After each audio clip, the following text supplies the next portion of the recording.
after the year that I would have graduated, see, this is you know, the Lord does things sometimes that you don't understand.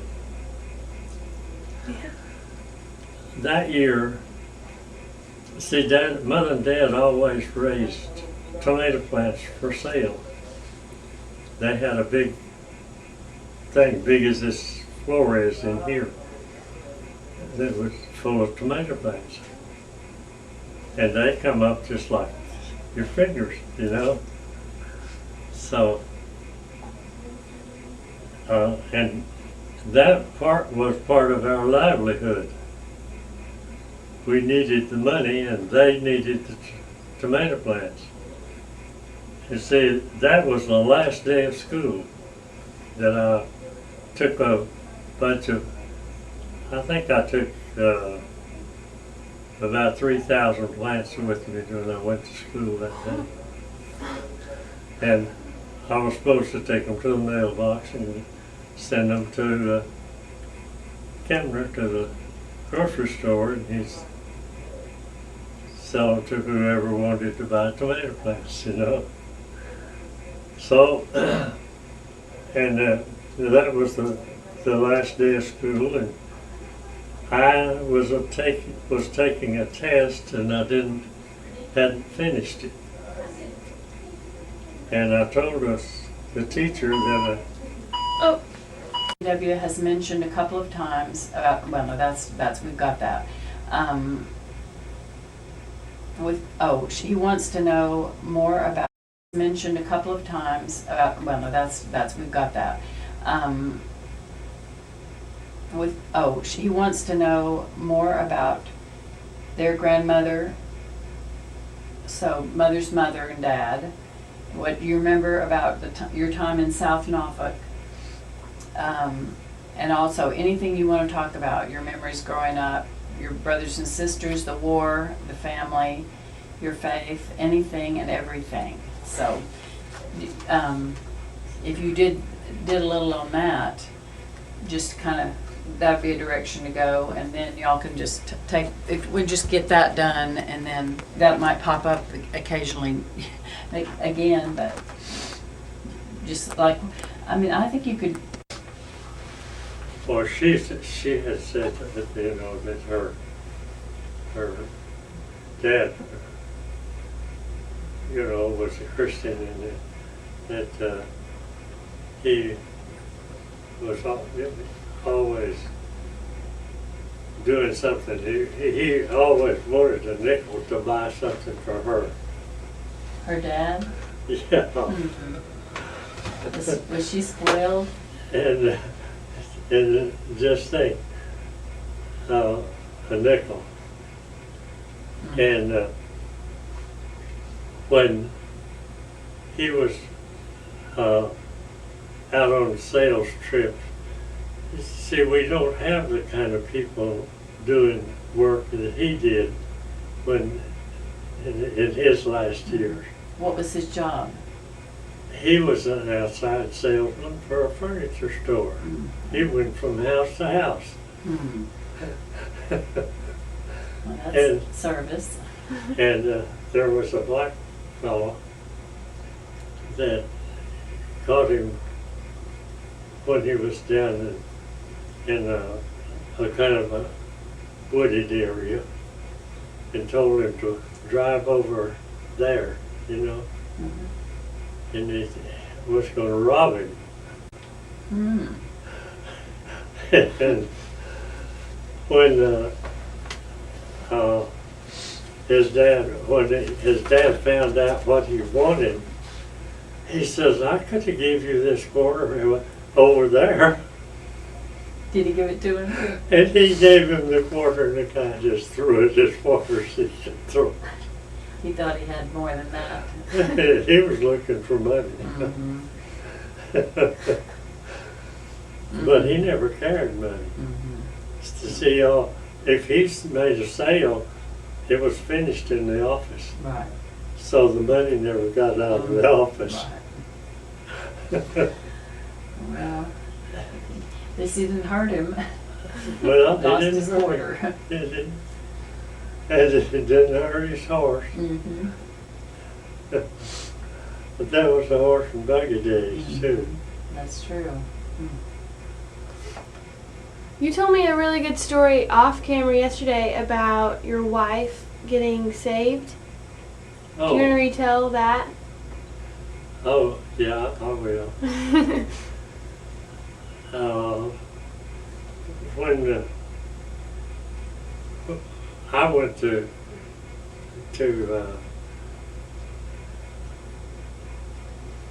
Guam, Guam. Now, I left y'all at Mother and Dad's, and we were members of the Methodist Church. The church she belonged to. And, well, in a sense, I guess she didn't belong to it. She just went. But when she started going with Mother and Dad, one day the preacher asked a question like this. He says, do we have anybody here that if you were to die today, that you know you'd go to heaven? And really, there was a bunch of people, I guess, that knew that they would. And Gina didn't know. She said she didn't have a clue. And that's about really all she ever did tell me. But she joined the church and was baptized, and when we got to Guam, the pastor there was a Southern Baptist minister, and we had a Southern Baptist chapel right there on the base. So we had could get you girls right in the Southern Baptist church, and there was people there that was in that church that could, do all teaching, Training. well, a lot of things, and well, it was. And the next one we went to was that little one at Oceanside. Right. And that was meeting in the USO. What was the name of that church? Service Memorial Service Memorial, yeah. Baptist Church. Yeah. That's what I was ordained as a deacon, where I was ordained as a deacon. Tell them about that. And how you became a deacon. okay. And we were in that till we had a chance to get in a lodge, and that church was called Service Memorial. But I want to tell you a little bit about our Christmas dinner. Was it at the Odd Fellows Hall? Yeah, that's what it was. Okay. Yeah. I remember that. And see, we had a Army cook and a Navy cook. And they were going to do the cooking for the Christmas dinner. And they cooked turkeys and everything. We had 2 turkeys that they cooked. And they had a thing about this big around. But then, it was like this tall, but it was about this full of just potatoes that had been peeled. And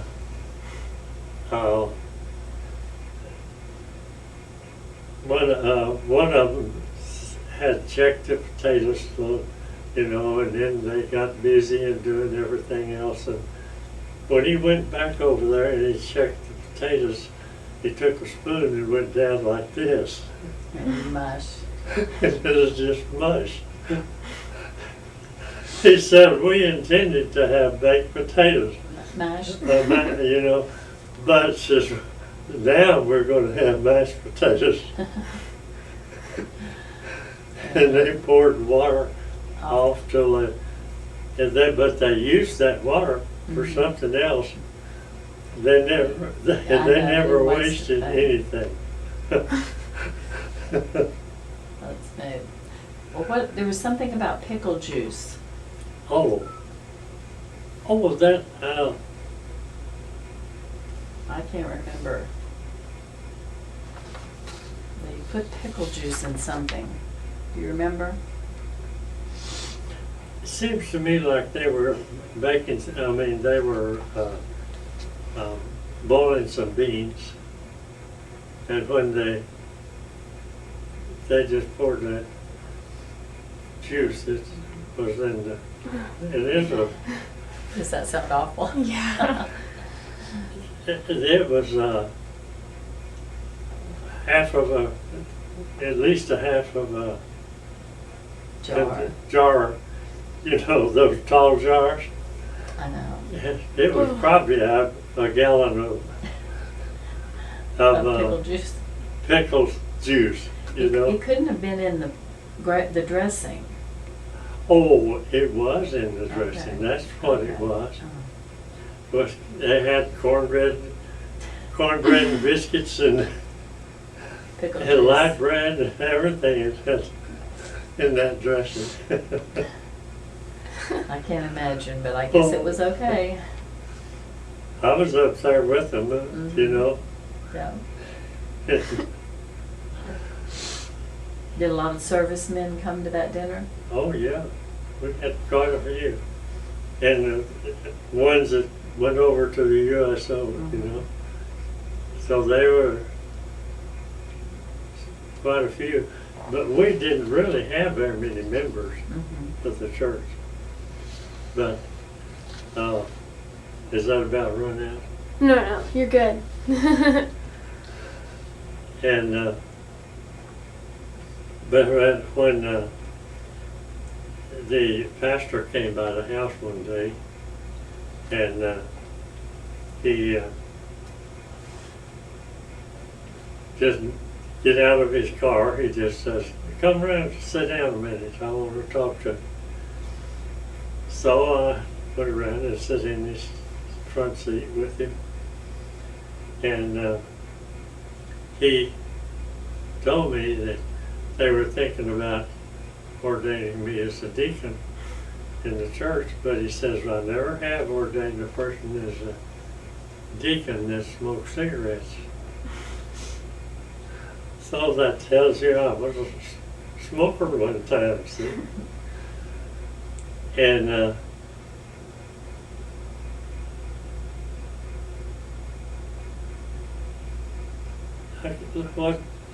I know what month it was, but that dates. Would it be like 52 or something? Oh, it's 52. Okay.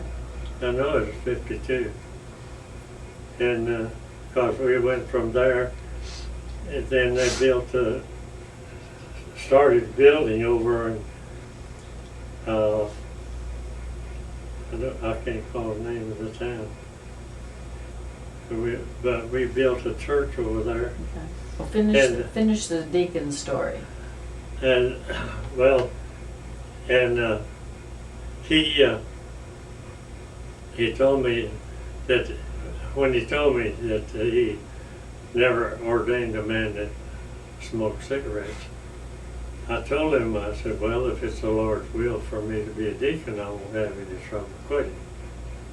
Just like that. I didn't even hesitate.